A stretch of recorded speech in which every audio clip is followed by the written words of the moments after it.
Салам достор, биздин каналга жазылыңыздар. Башкалар көрсөтпөгөндү биз көрсөтөбүз. Кандай, жакшымы? Так. Деме Оржан, мындай сен аябай жакшы иш кылып атасың, мурдагы элдик контроль деп койчу да, народный контроль дегенчи. Азыр ошол жок да бизде. Ошонун ордун сен иштеп атасың да. Мен бүт бардык берүүлөрдү, сен жасаган материалдарды көрүп келем. Мындай да, мен саясатты сындасам өмүр бою. Сен ушундай бир мыйзамсыз нерселер менен күрөшүп атасың да. Ошого сага бир кандай десем, сюрприз дейинби, бир жакшы нерсе бар. Ошону эшикке чыгып, эшикке отуруп айтайлык, макулбу? Ошондой эле.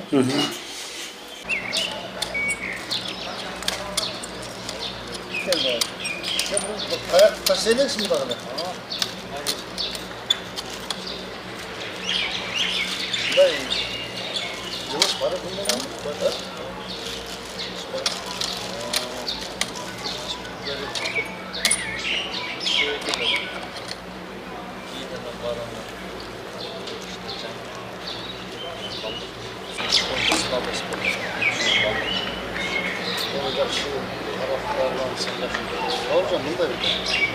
Şunu kaysa profesyonel. Profesyonel Kesip bugünkü bizning qo'mda başka kesip bo'lib qoldi da. Bunday da ağırlık topolumdu birinci solar aytadi, anan parlamentde götürüşet, anan atayın hizmetler baradi da. Qo'mda turgan bir kesip. Anan qancha yol tossa dele, qancha azap çeksen dele, uşunun arkasına gele tasın. Onun için şol kesipte okuyup öğrensem öyle yaxşı. Men şu keletken yılda, şu kıyımkaydı. Moskvada konsertler oldu. Bu degen Moskvada en çoğun konsert zalda Krokosit'te koldu var. 7,5 milyon adam gider. Bu yerde Kırgızlar birinci yol konsert koydu. Hiç kaçan koygan emas biz. Şu konsertte ötkөрүп аткан Phoenix деген продюсерлик бар. Ошонун жетекчилиги сенин барлык материалдарын көрүп, Кыргызстанда болуп аткан мынау нерселердин баарын көрүп, мынау Россияда жүргөн мекендештер жанагы сага колдоо көрсөтүп, кайрылууларды жазып, канча миңдеген адамдар. Ушулардын баарын эсеп кылып, анан мага телефон чалып мындай деп айтышты. Рахман сиз Бауыржанды тапсаңыз, анан биз Москвага концертке чакырайык. Билетимди алып, жатканымды, турганымды, басканымды, кыскасы барып келгендин бардыгын ошол Фенкис продюсерлик борбору көтөрө турган болду. Анан сырткары ошол менин концертиме 22-жылда билет дагы беришет сага.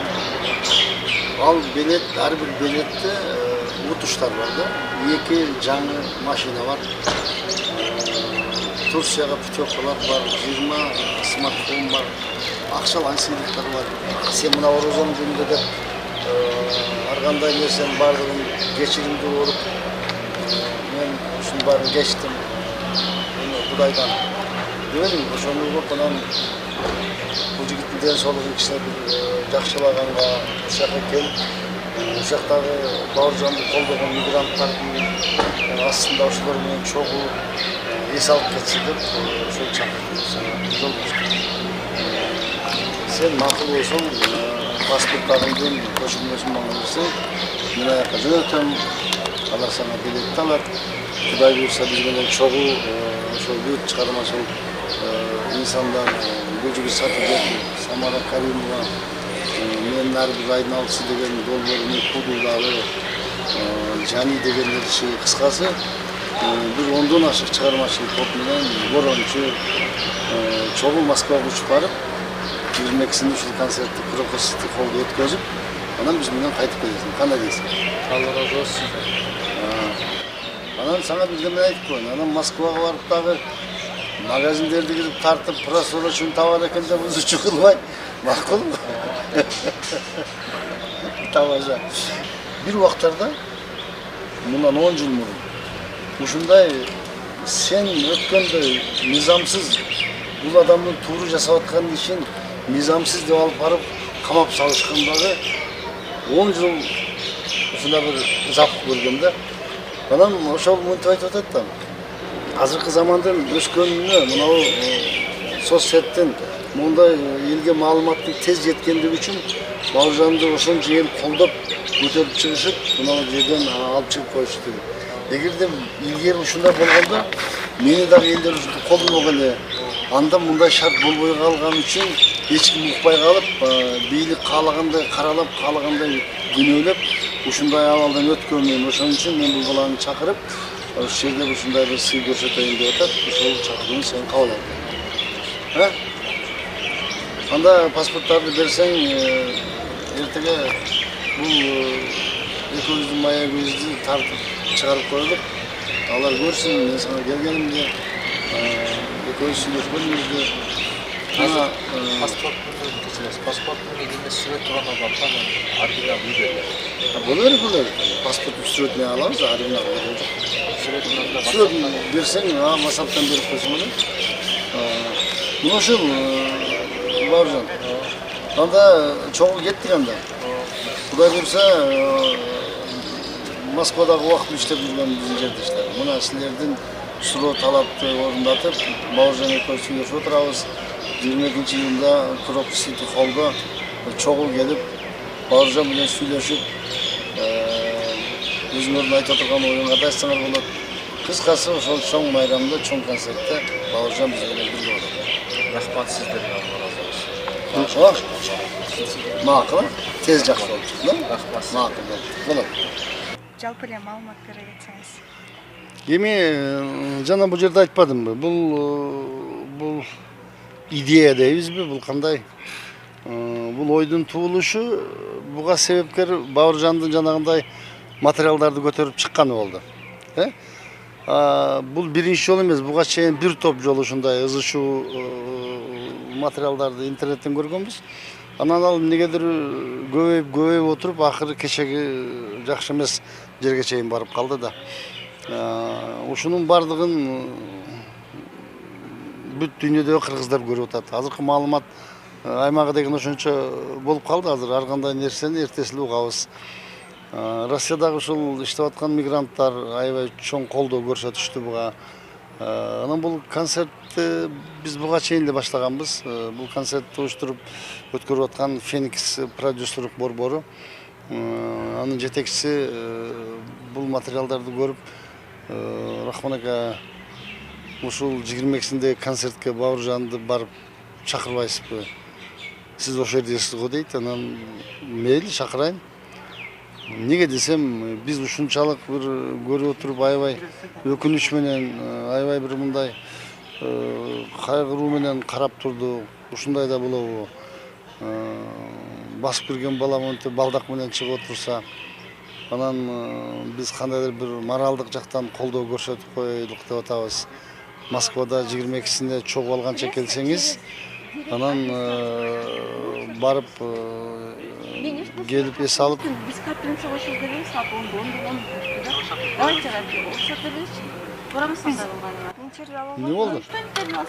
Почему лечение алып? Бул мамлекет биринчи соо адамды уруп, калека кылып, анан кийин ушинтип дарылайт экен да. Мен бул жөнүндө кийин сүйлөшөбүз. Муну алып кое бергиле. Мен кайсын айтып аттым эле, бул ойду да бузуп жүрдү. Ошол эми продюсерлик борборуна келгенсиз да? Ошол бул иштерге мындай кандайдыр бир кайдыгер карашпай, биз ушул балага бир моралдык колдоо көрсөтүп койсок, анын үчүн ушу концертке чакырайлык. 22-июндагы концертке келип, эс алып, 1-2 күн Москвада, анан кайра кетсе деп бардык чыгымдарын өздөрү көтөрүп, жол киресин да, жатканын да, басканын да ошо концертке дагы бир билетти алып берелик, астынан келбесе алып кетсин деп атат да. Анан бул эми чоң байгелер коюлган. Мүмкүн Бауыржан Орозонун күнүндө ушундай бардык нерсени кечтим. Кандай мамиле кылган болсо дагы мен ошонун баарын Кудайдын ыраазылыгы үчүн ушул нерсени жасадым деп атпайбы. Анан мүмкүн байге да утуп калышы мүмкүн. Эми жерде чоң байгелер турат, 2 жаңы машина коюлуп атат. Турцияга путевкалар, акчалай сыйлыктарда, 20дай телефон, кыскасы ушундай бир көп нерселер коюлган. Мүмкүн ошол чыгып калар, пешенесине жазылып. Бага айтат го, Кудай бир жактан жамандык көрсөң, бир жактан жакшы нерсени көрсөтөм деп. Эми аны Кудай көрсөтөт, бар берсе алып келсе, ошол 22-синде Москвадан мигранттар менен жолугуп, менимче бул жакшы иш чара болду да. Мага телефон чалып айтышканда, аябай мындай кандайдыр бир сен өзүң айткандай мындай болгон эмес эле го деп, мен деле ошондой эле кабыл алдым. Эми алар баарын көтөрүп атса, анан мен келип бул баланы таап ушуну жеткизип коеюн дедим. Ошол. Анан мен жана айтпадым, ким кесип, кимди, кайсы кесипти окугансың десем, окуй элекмин дейт. Анда журналистикти оку дедим. Бүгүн журналистика чындап эле ушул бардык нерсенин астында маалыматтарды жеткизген ушундай бир катмар болуп калды. Биз бардыгын журналисттерден угабыз, атайын кызматтардан укпайбыз. Биринчи журналисттер айтат, анан кийин парламентке жетет, анан кийин башка жака жетет дегендей. Ошон үчүн бул адамда бир мындай өзгөчөлүк болот да, адамда бир кесип болот да, төрөлгөндө бир ушуга таандык болгончу. Анан бул бала ошондой бир аракет, ушул нерсени жакшы көрүп, аябай ушул ишти мындай запкы көрсө дагы болбой эле ушул мыйзам. Мына азыр доктурда жатып, кечинде дагы бир жерге барып съемка кылып келдим, дагы эле ошол мөөнөтү өтүп кеткен товарлар сатылып атат дейт. Анан мына азыр докторлор келип интервью алып атасың деп кууп кетишти. Жаткын ордун деп. Менимче мынтип ойлоп калдым, ушу жанагы просрочный товарларды сатып аткандар докторлорго атайын бир мындай көрсөтмө берип койгон, ушуну чыгарбай ошол жерде интервьюда бергизбей, дагы келип бизди тартып кетпесин деп түшүнбөй калдым азыр. Элим алар дагы өздөрүнүн ишин кылып аткандар. Ошол эми Бауыржанга ушундай бир дубай саламын айтып, Кудай буйрса эртең биз Москвага учканда кошо алып кетебиз.